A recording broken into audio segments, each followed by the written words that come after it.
So this is the Magma Warrior. I'm going to kind of do this off the cuff. I'm going to just do a brief overview. I have the Maxroll in the link below on this video. I made this build out of pure spite, and is why the name of this character is Spite Toad. People were constantly trying to tell me the warrior was bad, the warrior couldn't clear, the warrior had no AoE, the warrior couldn't do anything with the current meta. So I made this build. I based it off another build, but it's not quite the same as that build. Again, the Maxroll will be in the link in the description. Here's the long and short of what this build is. This is a block build. Our shield is our main source of damage. That being said, you want to make sure that you have a pretty good shield by the time that you get into the end game. The reason why our shield is our source of damage is because we're using Magma Barrier. Magma Barrier, when you block, it creates this orange glow. During this window of opportunity, if anything hits you, it does a shitload of damage and literally melts everything. And we are mainly supplementing this with just plus the levels and basically more multipliers. That's the way that this works. A lot of these just multiply the damage that we do whenever we block, and it triggers. As you can see, completely unbuffed, this is the damage that each block will do if it triggers. Another way that we are triggering this is with Resonating Shield. Resonating Shield breaks armor. That's its main purpose. Because we are Warbringer, breaking armor is very important. Gives us a lot of damage. We mainly have a lot of utility on Resonating Shield. Stuff like, of course, more armor break, rage generation, mana leech. Mana leech is very important. You can, at this point where I'm at, change out armor explosion for maybe like life thief just for more leech and more sustainability. I'm taking enough, I don't need that. Armor explosion is just good utility. In terms of everything else, we use Infernal Cry to boost our other single targets. We have that linked with premeditation and in Rage War Cry. We absorb all the rage that we're generating in order to do more damage. Just more multiplier on more multiplier. Solar Orb is used to debuff bosses. That's all this is used for. You don't need to use this while you're mapping or even killing rares or anything. It's used to basically drop a boss's fire resist down. That's all it's really used for.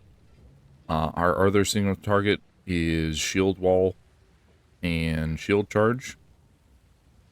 Shield Charge, basically there is a combo that you can do if you're fighting, let's say, a caster or something that doesn't actively attack your shield. This can also be a setup for bosses as well. You put down your shield walls, and then you charge into them. Big giant explosion. Just huge explosion. It can kill stuff. It's all good. So, in terms of the gear we are currently using, you want to get as many or as much plus skills as you possibly can.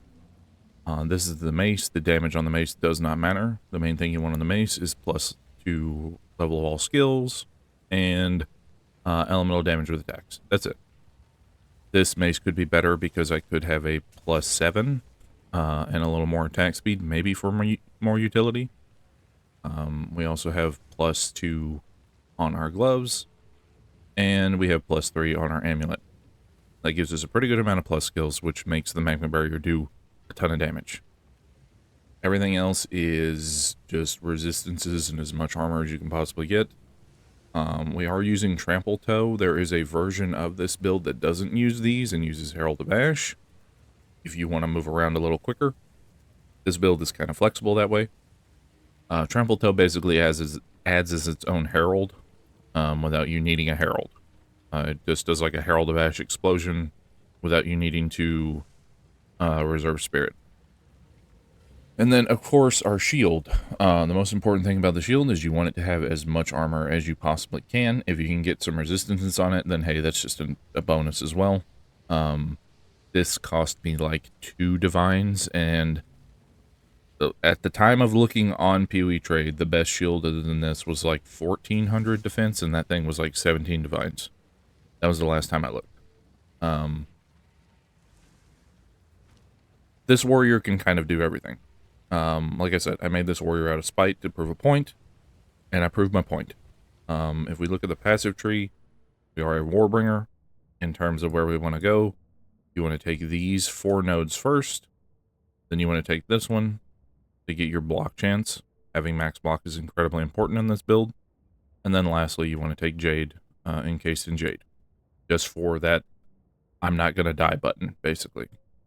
In terms of the passive tree itself, it is mainly just grab a whole bunch of strength, because we are going to be using Giant's Blood, and then block chance and block damage. This right here is not necessary for this build at all. You do not need one of these. Again, I'll have the Maxroll in the description. But yeah, it is a pretty straightforward, pretty simple build.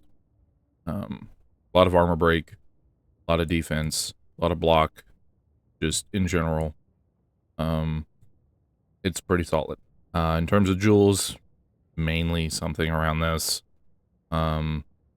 These jewels are not going to be expensive because people think the warrior sucks, so you have that advantage.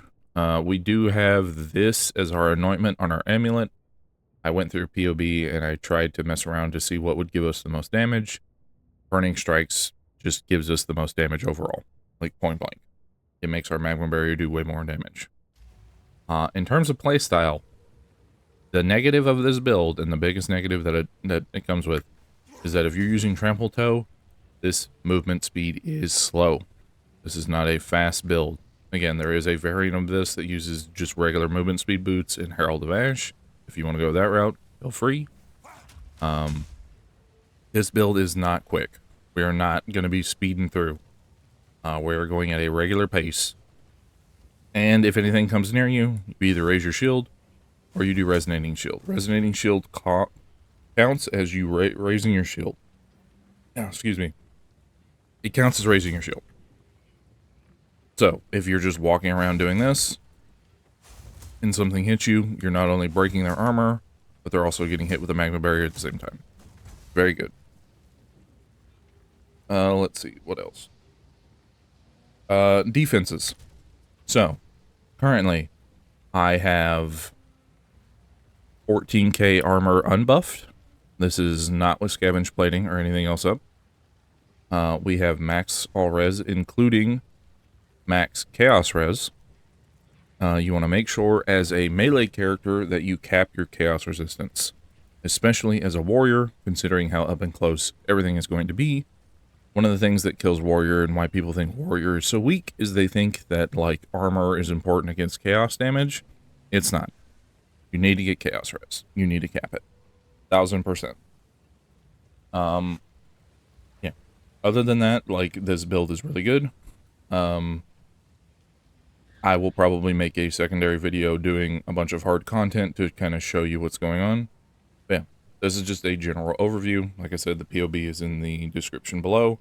The Maxroll is in the description below. If you want to follow along and make the build, feel free.